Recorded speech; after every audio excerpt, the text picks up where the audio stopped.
Umar bin Abdul Aziz pertama kali jadi khalifah, lalu dia kayak speech gitu, sambutan presiden baru gitu kan. Ketika dia speech, kalimat pertama yang keluar dari Umar bin Abdul Aziz apa? Inni akhafun nar.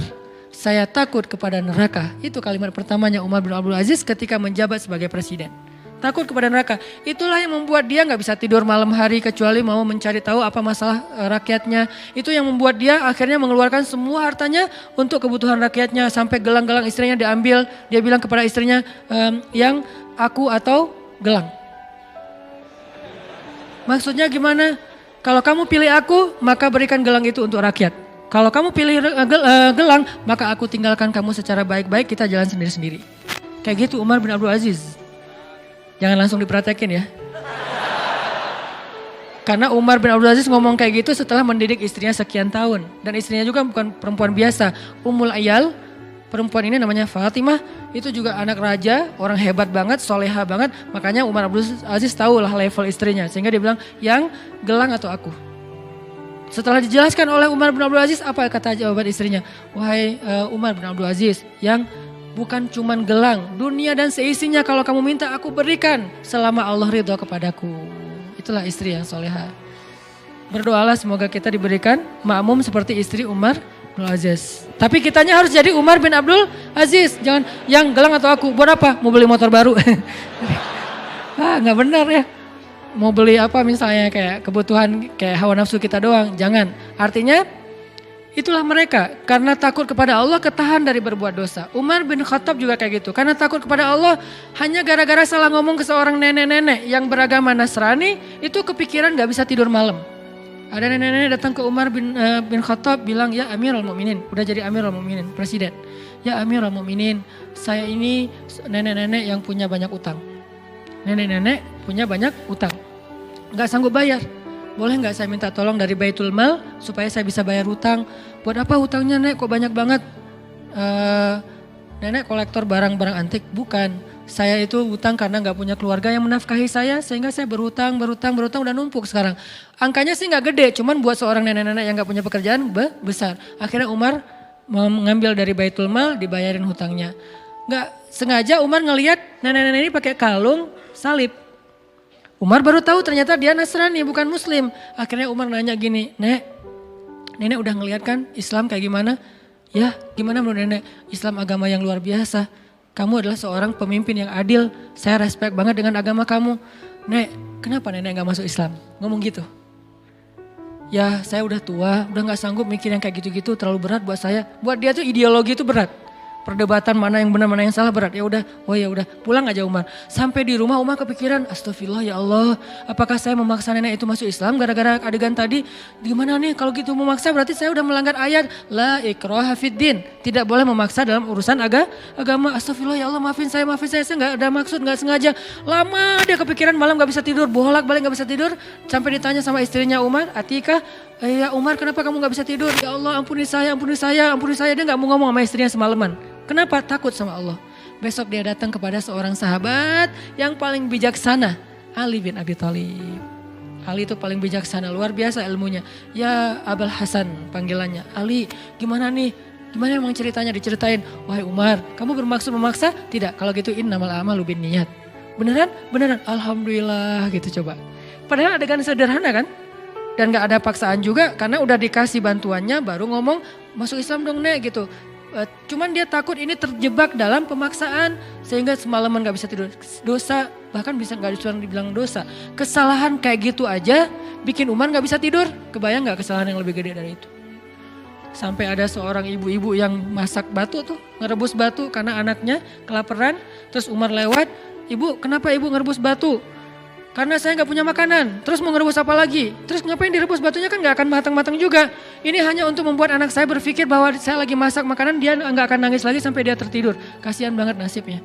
Anaknya sampai harus berpikir, Mak lagi masak apa? Nih, lagi masak nih, ntar ya tunggu ya, ini udah mendidih nih. Oh ya ditunggu sampai tidur.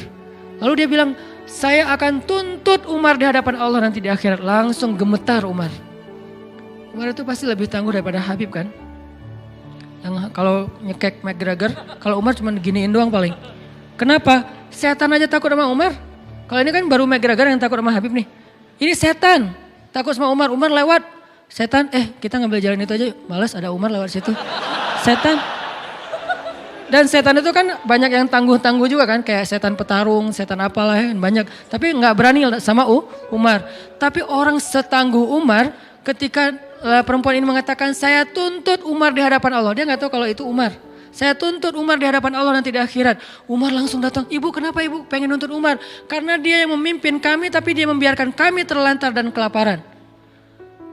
Umar langsung gemetar, nangis, langsung dia lari menuju ke Baitul Mal, dia cari gandum, dia pikul sendiri gandum itu seorang diri. Pembantunya pengen memikul gandum itu, dia mengatakan, apakah kalian sanggup memikul dosa saya nanti di hari kiamat? Pembantunya juga orang-orang soleh yang beriman, enggak akan berani, ya udah sendiri aja udah. Karena kalau udah bawa-bawa dosa kan gak ada yang berani ya. Ini hidup bersama orang-orang soleh itu kayak gini teman-teman. Jadi satu negara, satu masa, semuanya soleh. Jadi semua yang kita dengar itu adalah tentang Allah, Rasul, akhirat, surga, neraka. Jadi kayak indah gitu hidupnya teh. Nah, akhirnya Umar memikul sendiri, langsung bukan cuma mikul taruh, bu udah ya, udah gak ada lagi urusan dengan Umar ya. Enggak, langsung ibu ganti batunya buang aja. Masukin terus diaduk sama Umar sampai jadi roti, disuapin kepada anak kecil yang tadi udah kelaparan banget. Sampai udah beres, baru Umar pergi. Setelah Umar pergi, pembantunya mengatakan, bu ibu tahu gak siapa orang tadi? Siapa? Dialah Amirul Mukminin Umar bin Khattab. Ibu itu tersenyum dan mengatakan, ya Allah saya cabut tuntutan kepada Umar bin Khattab di akhirat. Gak jadi dituntut. Lalu pembantu ini memberitahu kepada Umar udah dicabut tuntutannya. Alhamdulillah sujud syukur Umar. Ini modal takut. Makanya Nabi mengatakan Ra'sul hikmah makhafatullah. Puncaknya ilmu itu, puncaknya hikmah itu adalah takut kepada Allah. Kan kita pernah dengar cerita dua orang yang jual beli tanah dulu. Gara-gara sama-sama takut pada Allah. Yang satu jual tanah, yang satu beli. Udah selesai jual beli tanah, transaksi udah beres. Yang beli tanah itu tanah kebun gitu, nyangkul-nyangkul. Nemu emas di dalam tanah kebun yang baru dia beli. Langsung dia cari saudaranya yang tadi jualin tanah ke dia. Bro gitu, akhi. Saya dapat emas dari kebun kamu. Oh alhamdulillah itu kalau gitu. Enggak justru innalillah. Coba. Innalillah kenapa? Ini kan harta kamu. Jadi saya gak mau ngambil ini. Ini saya balikin ke kamu. Enggak. Ini bukan harta saya. Kan saya udah jual tanahnya. Tapi kan kamu jual tanah bukan jual emas. Kalau jual emas saya juga gak akan sanggup beli. Tapi kan dengan apa yang ada di dalamnya. Tapi transaksinya gak ada kalimat itu. Gak ada kalau ada emas nanti akan jadi hak saya. Enggak kan. Pokoknya itu udah saya jual lah hak kamu. Enggak saya gak berani nanti pada dituntut di akhirat. Enggak mau. Akhirnya dorong-dorongan emas. Kalau zaman kita tarik-tarikan emas. Kalau dia tuh dorong-dorongan emas. Ini punya kamu. Enggak punya kamu. Dibilangin punya kamu. Punya kamu enggak. Bertengkar gara-gara gak mau dapetin emas. Kebayang gak tuh solehnya. Kalau sekarang bertengkar karena pengen dapetin emas. Akhirnya, terus gimana nih? Pokoknya saya gak terima. Kenapa gak terima? Masa emas ini milik saya? Harusnya kan milik kamu. Aneh. Ini pertengkaran paling aneh dialognya. Saya juga gak terima. Enak aja kamu mengklaim itu milik saya. Kan harusnya milik kamu. Jadi saling mengklaim dia gak punya emas. Ini aneh banget nih. Modalnya apa? Makhafatullah. Takut kepada Allah. Akhirnya datang ke hakim. Hakimnya juga bingung. Hakimnya juga bingung. Kenapa bingung? Takut kepada Allah. Karena ketika dia salah memberi keputusan, dia akan dituntut di hadapan Allah nanti. Sebetulnya gaji dia lebih kecil daripada tuntutan nanti di akhirat. Buat dia bingung, gimana nih? Ya Allah beri saya petunjuk. Gini aja deh. Kamu punya anak? Punya. Laki perempuan? Laki. Kamu punya anak? Laki perempuan? Oh ya udah. Kalau laki-laki gak bisa. Laki perempuan oke ya. Nikahin anak kalian, kasih emas ini sebagai mahar. Gimana bro? Ya terserah anaknya juga sih. Ya udah kita tanya ke anaknya. Pas tanya ke anaknya, ya aku sih terserah ayah. Udah beres.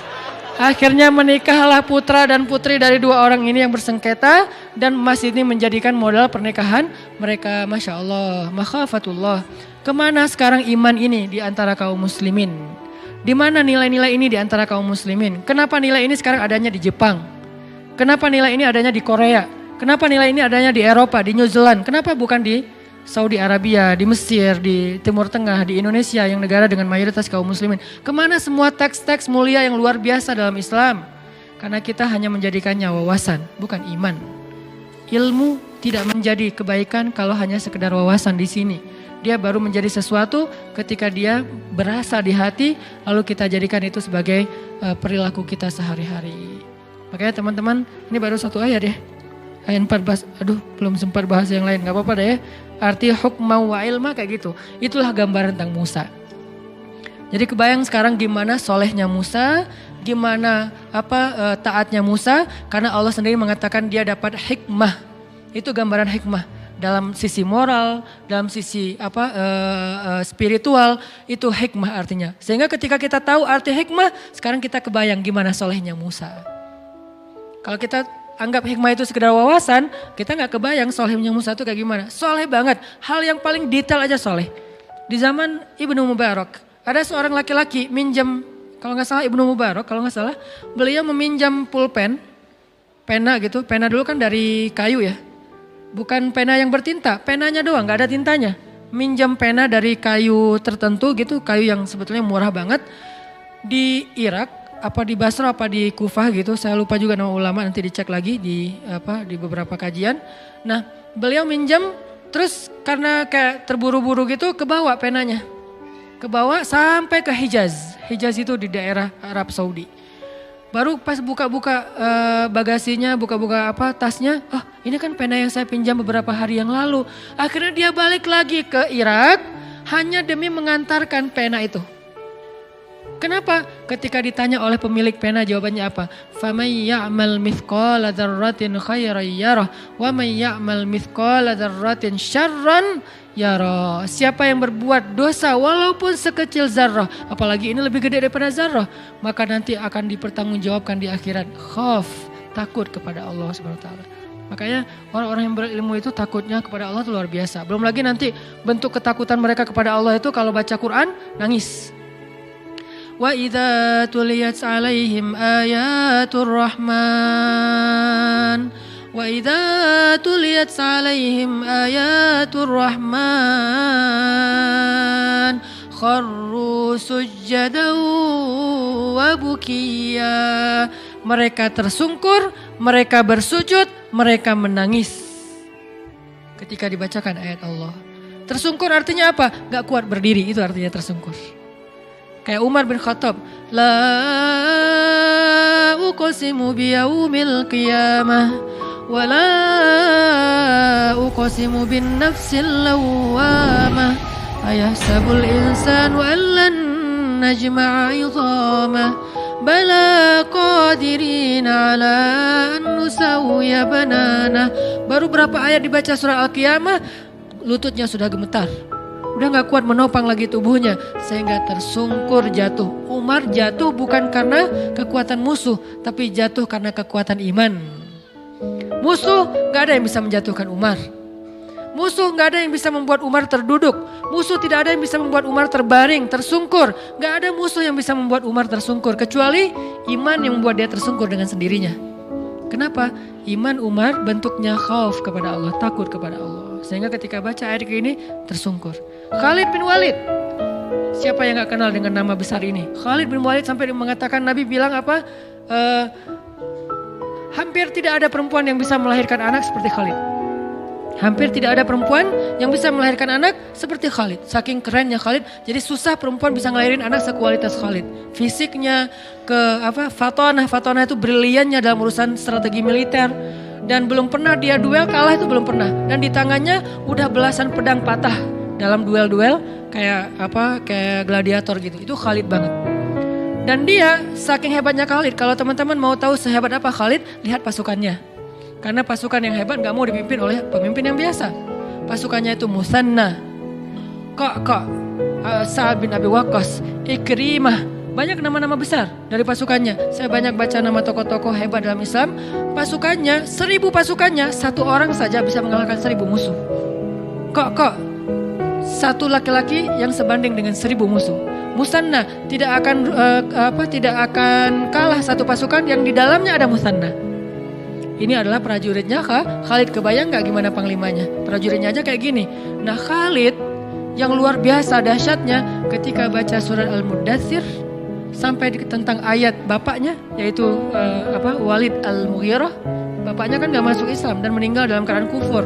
Dan sampai Allah menyebutkan neraka untuk Walid di dalam Al-Quran surah Al-Muddatsir, neraka Sakor gitu. Khalid ketika membaca neraka Sakor yang disebutkan untuk ayahnya menangis 3 hari 3 malam. Kenapa dia menangiskan? Ayahnya yang masuk neraka. Saking takutnya dia, ya Allah, kalau saya nggak dapat hidayah, hampir saja saya mengikuti ayah saya. Seandainya saya keras kepala mau mengikuti semua nasihat dari ayah saya, bagaimana seandainya ayat ini menyebutkan tentang saya, ya Allah. Saking takut dan bahagianya campur aduk, dia menangis 3 hari 3 malam.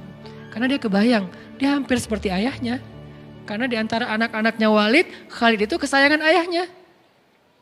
Sebagaimana Umar kesayangan juga ayahnya. Ini tokoh-tokoh yang kesayangan ayah mereka masing-masing nih. Karena kesayangan ayahnya, dia apet banget sama ayahnya. Kemana ayahnya pergi, dia pergi. Apa yang ayahnya bicarakan, dia bicarakan. Apa yang ayahnya anggap benar, dia anggap benar. Gak pernah berselisih dengan ayahnya kecuali tentang Islam. Gak pernah berselisih dengan ayahnya kecuali tentang Islam. Itu juga setelah ayahnya meninggal, baru dia berselisih. Kebayang kalau ayahnya masih hidup, kemudian mereka meninggalnya bareng, ayahnya dengan Khalid dalam keadaan kufur. Itulah yang membuat Khalid campur aduk antara bahagia dengan takut dengan kalimat sakor tadi itu. 3 hari menangis. Nangis 3 hari, gak ada hari tanpa menangis. Kenapa gak diterusin urusan nangisnya? Karena setelah 3 hari dia dikasih tugas militer. Udah gak sempat mikirin nangis, sekarang mikirin ekspansi dakwah. Artinya Khalid ini orang-orang yang takut kepada Allah. Belum lagi nanti nama-nama yang lain. Ketika mereka membaca ayat, membaca hadis atau apa. Jangankan mereka, malaikat aja. Jibril menangis di depan Nabi. Ketemu Nabi matanya bengkak. Ketemu Nabi matanya merah. Nabi nanya, "Mabik ya Jibril, malham." Jibril, kenapa kamu? Ada masalah apa? Kenapa kamu sedih wahai Jibril? Apa kata Jibril? Ya Rasulullah, setiap kali saya mengingat penciptaan neraka, saya nggak bisa berhenti menangis. Ini namanya hikmah. Kebayang nggak Musanya gimana? Kalau Allah mengatakan Musa itu sudah dapat hikmah, berarti seperti itulah gambaran kesolehan Musa di usia masih 20-an tahun. Jadi teman-teman, saya sangat yakin sebagian besar nabi, bisa dibilang 95% lebih dari para nabi itu semuanya anak muda. Semuanya cerita anak muda, bukan cerita orang tua. Kita mungkin lebih kenal dengan cerita Nabi Ibrahim ketika udah dewasa. Tapi kita tahukah Nabi Ibrahim ketika dimasukkan ke dalam api itu anak muda? Ketika beliau menghancurkan berhala itu anak muda? Ketika kemudian beliau hijrah dari Irak ke Palestina itu anak muda? Belum lagi kisah nanti nabi-nabi yang lain termasuk Ayub alaihissalam juga anak muda. Mereka semua adalah nabi-nabi muda. Sehingga ketika kita bicara tentang iman, kita bicara tentang hamasah, semangat, kita bicara tentang ketaatan, itu bukan bicara tentang orang tua sebetulnya, bicara tentang anak muda. Karena semua itu adanya pada anak muda. Maka kalau kita cinta kepada Musa, kalau kita ngefans sama Musa, belajarlah dari Musa di ayat 14, usia 20 udah punya hikmah. Dan salah satu di antara hikmah, takut kepada Allah Subhanahu wa taala. Justru di usia itu, kalau kita gak takut kepada Allah, potensi kita berbuat dosa lebih besar daripada orang tua. Ya, jadi mungkin malam ini ayat 14 aja dulu ya. Insya Allah pada kesempatan lain kita kembangkan lagi. Namanya juga bedah. Bukan tilawah lagi, tapi tadabur. Jadi nggak usah terburu-buru, tapi mudah-mudahan kita dapat banyak ilmu, hikmah dari apa yang kita bahas, terutama dari sosok Nabi Musa alaihissalam. Salah satu nabi yang saya ngefans berat, sehingga sering saya cerita-cerita kan. Selalu cerita Musa kecil, Musa dewasa, Musa remaja. Karena emang buat saya sih, Musa itu salah satu nabi yang paling keren lah. Di antara para nabi walaupun semuanya keren-keren. Mudah-mudahan kita bisa mengamalkan apa yang kita dengar. Semoga Allah SWT mengistiqomahkan hati kita di jalannya. Allahumma inna nas'alukal huda wat tuqa wal afafa wal ghina. Allahumma a'inna ala dzikrika wa syukrika wa husna ibadatik. Terima kasih buat teman-teman semuanya. Barakallah. Billahi taufiq wal hidayah. Wassalamualaikum warahmatullahi wabarakatuh.